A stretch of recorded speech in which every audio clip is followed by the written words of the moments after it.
welcome for us. We are so honored to have been invited here tonight by Antoine and Buttonwoods Museum. My name is Jackie McDonough, and I am the Resource Development Manager at NILP, which is not stated up here, but it's Northeast Independent Living Program. And to my left is Justine Carlton, who's the Long-Term Supports and Services Manager. I might have gotten those two mixed up, Services and Supports Manager. And before we got started, I know there's just a few of us in the room, but I was wondering if you might introduce yourself and where you're from, if that's okay. I'm Maureen. I'm just a local resident.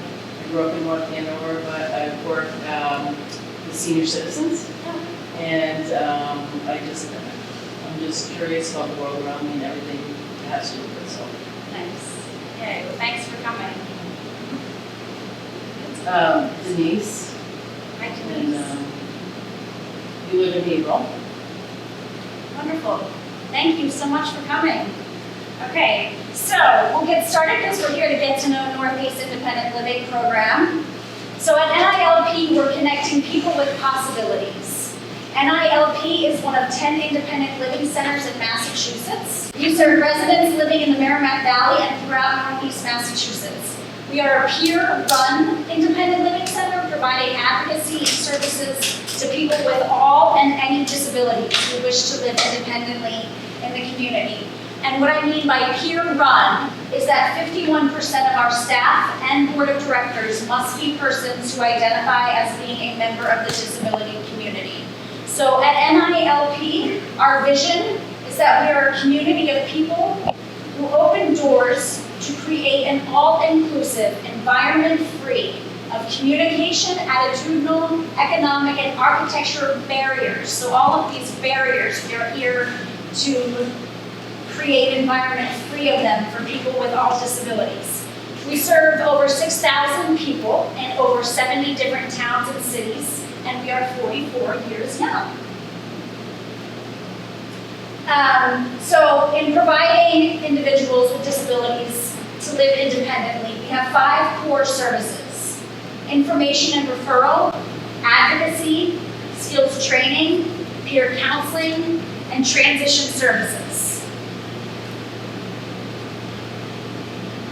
So the services and supports and programs is what I'm going to be talking about this evening. Okay. There's a lot of them, so have a seat and enjoy the show. We'll have a halftime stretch.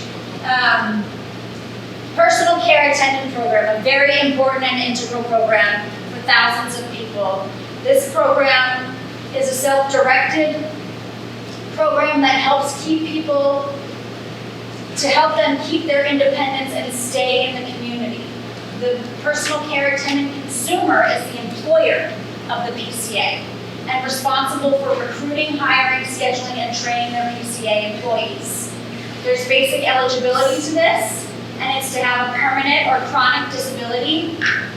You must need hands-on physical assistance with at least 2 activities of daily living: eating, bathing, dressing, and transferring. Being enrolled in anything else that might come under the activities of daily living. And also to be enrolled in a health plan. And those 2 health plans are Mass Health Standard and Mass Health Common Health.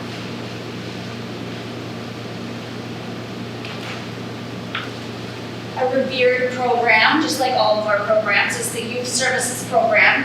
So really big benefits to the young people who come to this program. Developing work readiness skills, increasing social and communication skills, building self-esteem and confidence, peer support because they are with each other and supporting each other, building self-advocacy skills, and developing and increasing their own independent living skills. A few different programs. One is TAP, which is Transition to Adulthood Program. This is for high school students ages 14 to 22.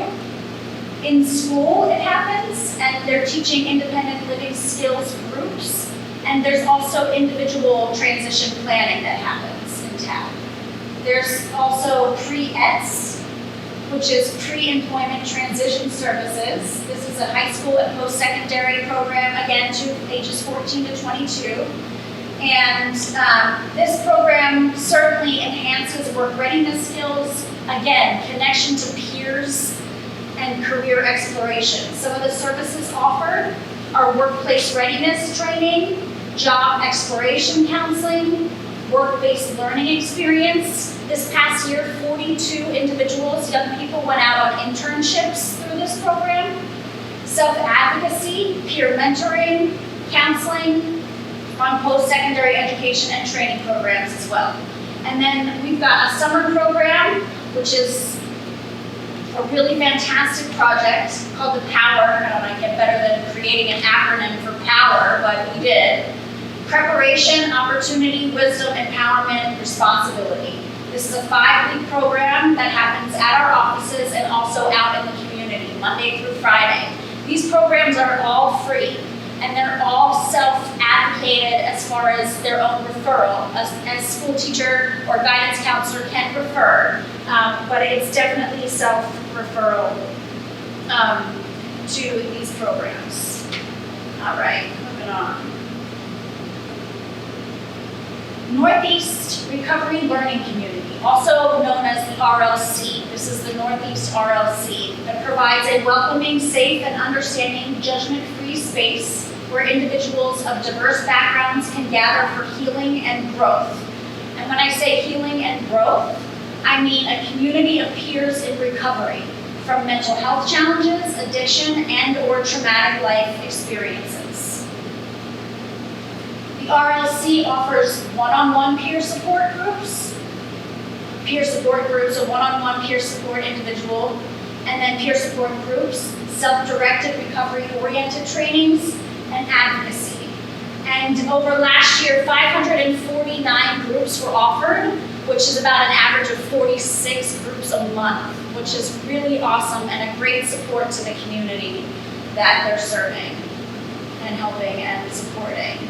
What is peer support? What is peer support besides someone in recovery working and supporting someone else's recovery? It's the process of giving and receiving encouragement and assistance to achieve long-term recovery. Peer supporters offer emotional support, share knowledge, teach skills, provide practical assistance, and connect people with resources, opportunities, communities of support, and other people. It's great to get outside of your community too. Oftentimes in the mental health community, we're kind of just visiting mental health type programs. So that's what the peer support program does, is helps individuals kind of reach out to the community as well. We also have another peer support program, which is for older adults 55 and older who experience mental and/or physical challenges. This is called the COPES program. The Northeast Recovery Learning Community is committed to creating a strong peer-to-peer community for persons recovering from extreme emotional distress, trauma, psychiatric diagnoses, addiction, and other variety of challenges in life. All right, so this department, community supports.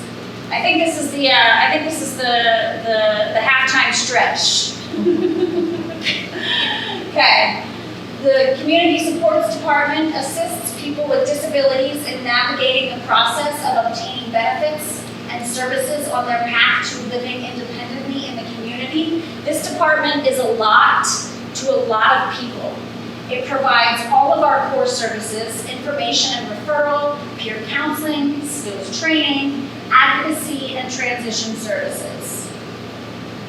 And when I say a lot to a lot of people, this is a dense slide, has a lot of different things on it, but essentially benefits, Social Security, disability, housing applications, transportation, health insurance, and other programs such as home modification loan programs, vehicle modification programs, and assistive technology. So they're supporting individuals in navigating this very, very complex system of state, federal, and community services.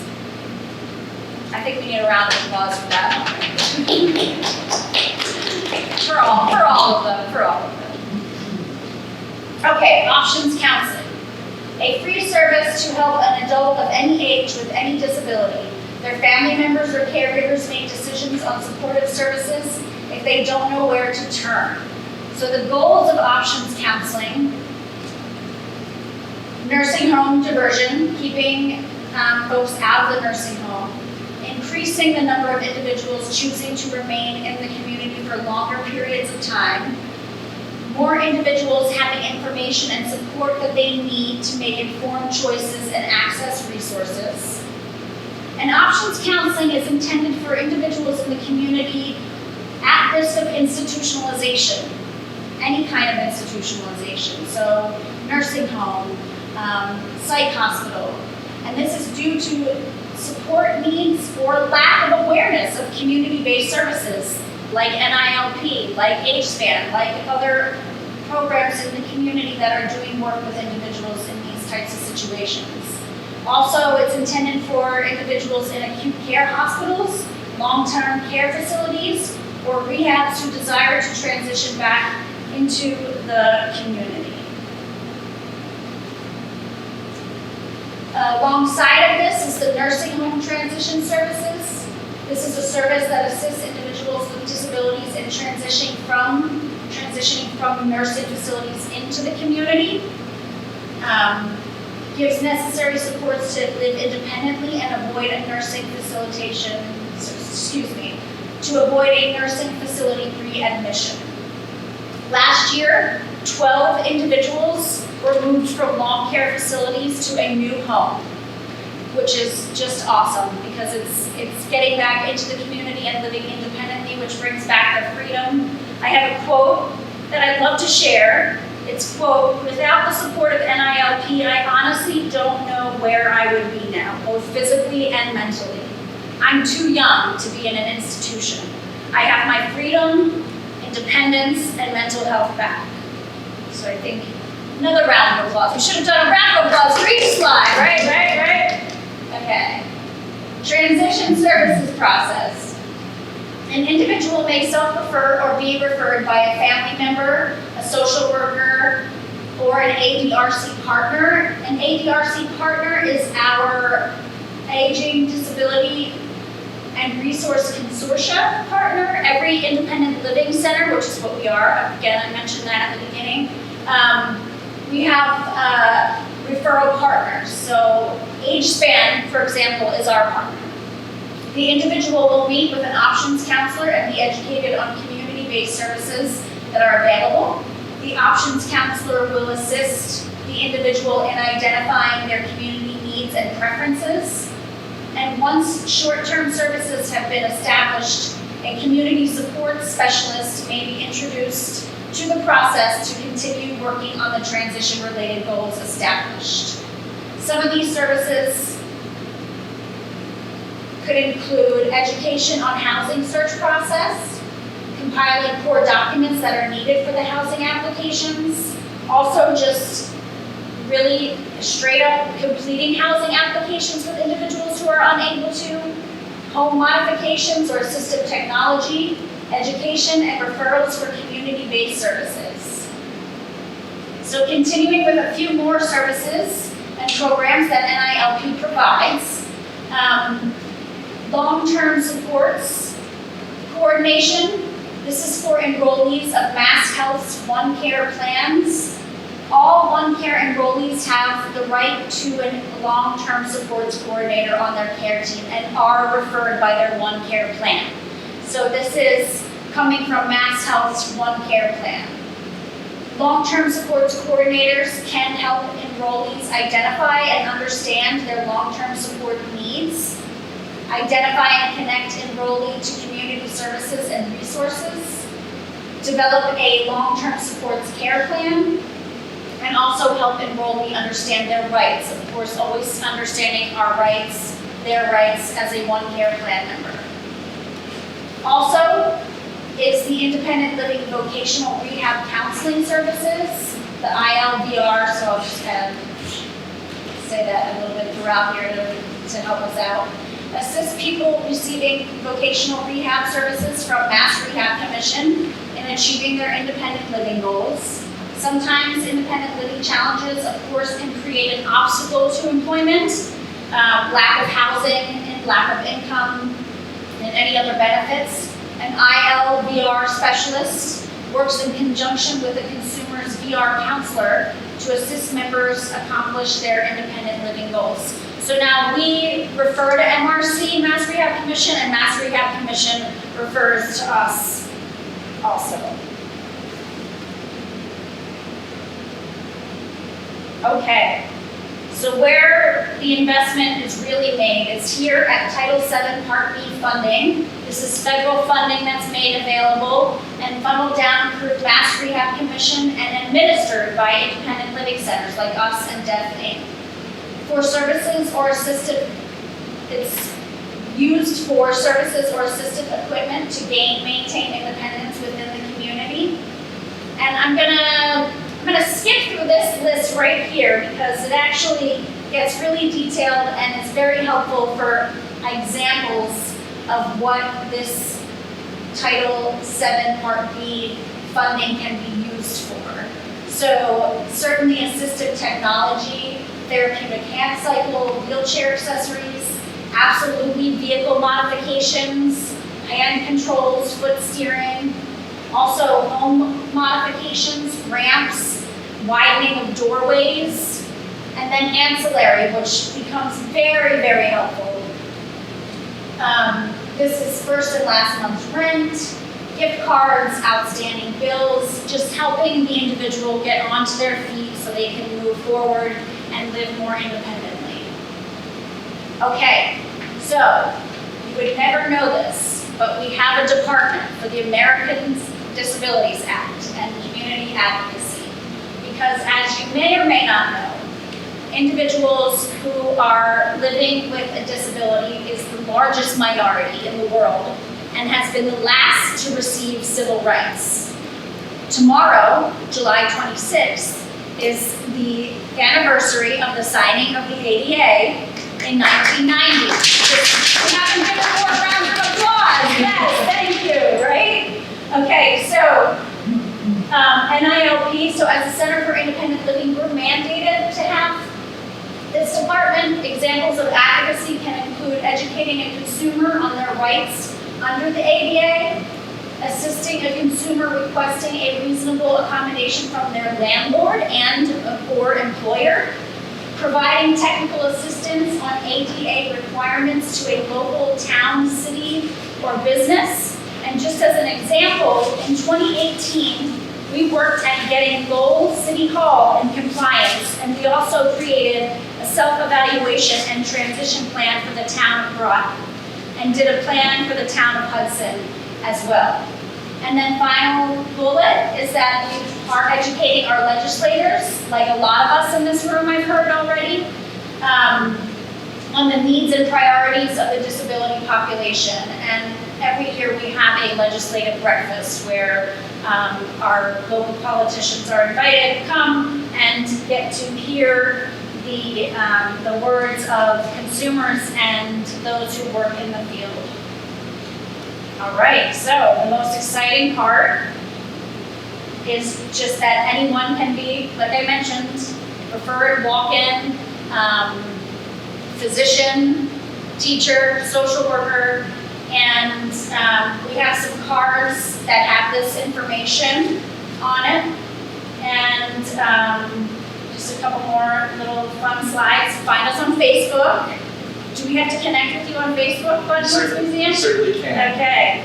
X, LinkedIn, and YouTube. We have our YouTube channel, which Lawrence Cable Access has helped us put some great programs on there. So, any questions? That was a lot. Probably felt like a lot. Any questions? I want to say that I love that you use the Phoenix in your slides. Yes. Yes. The RSC, the Recovery Learning Team. So what's great about that is they just went through a rebranding, and I can mention to them that you noticed that. They I literally, did. good. It's very, Yeah, it's powerful. Yeah. Yeah. Cool. I'm glad you said that. Yeah. I'm curious about sort of, I guess, I don't remember the term you used, but the sort of peer-run aspect of your organization.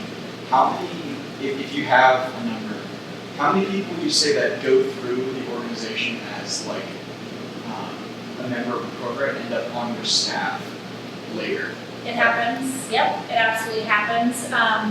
I know of a few. I don't know that there may be more. Is that something that you know, Justine? There's a bunch. There's a bunch, yeah, there's a good number. Yeah, no, it absolutely, yep. Folks who come up through the program certainly find a niche and a place to work full-time in the program, I think which that's is, excellent. yeah, it is. That's great. I just also sort of a comment.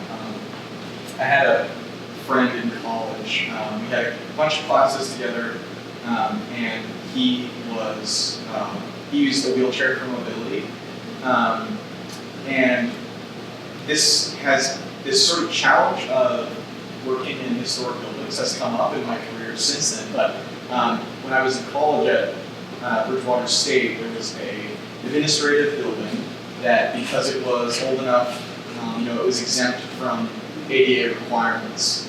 And so my friend had, really it was impossible for him to meet with our mutual professor for, like office hours or other, studying for finals, all the things you would need to see a professor for support.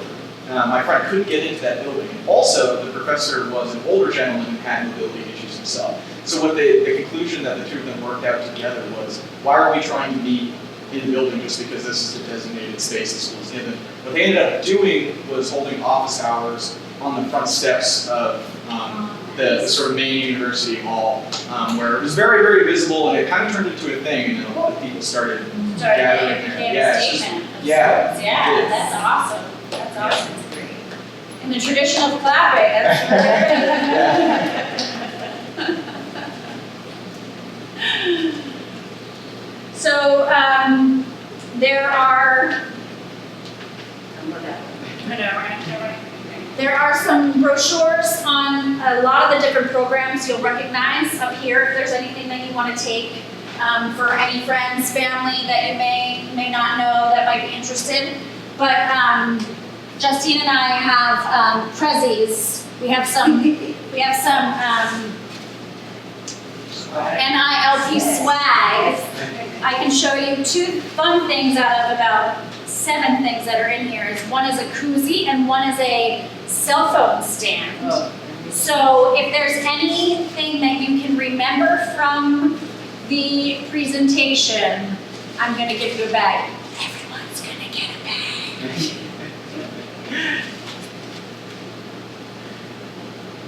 There are 10 independent living programs in Massachusetts. I did hear you even though I was in the other. Yes. I know. I was like, that has to be in my presentation. There's a resounding echo in this building. You'd be surprised. Well, I like that. I did notice that, because when I think of independent living, I was thinking older, and I didn't realize it's like the high school age, even as young as And 14. under 5. And that, like, that's amazing, because that's, I know my friend is so worried about her son, and she's such an advocate, she has been since like, day one, and raised the pilot, so, I think this is gonna be great for them, so definitely. I have a couple people actually, like, I didn't realize all the services. Cool. And to be able to, I'll make sure you help get with, because I also have the older gentleman that, would like to get back into his house. Oh, okay. But there's some, issues with, so, yeah. And it looks like Denise has. So the housing project for over 55, I thought that was cool, yeah. Oh, the peer, for the peer program for individuals over 55. Yes. Yes. All right, so. Well, thank you so much Thank you. for coming. Thank you very much.